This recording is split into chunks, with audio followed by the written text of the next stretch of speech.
व्याख्या होईल जेव्हा कर्त्याच्या लिंग, वचन व पुरुषाप्रमाणे क्रियापद बदलते तेव्हा त्यास कर्तरी प्रयोग असे म्हणतात. कर्तरी प्रयोग आपण उदाहरणाद्वारे पण समजून घेऊ.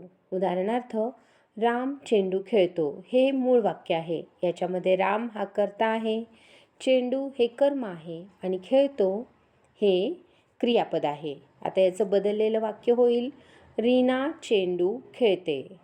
या वाक्यामध्ये कर्त्याच्या लिंगात बदल झाला.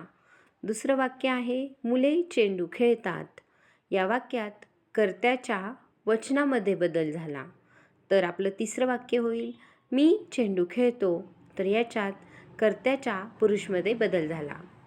कर्त्याच्या लिंग, वचन व पुरुषमध्ये जेव्हा बदल होतो तेव्हा क्रियापद पण बदलते.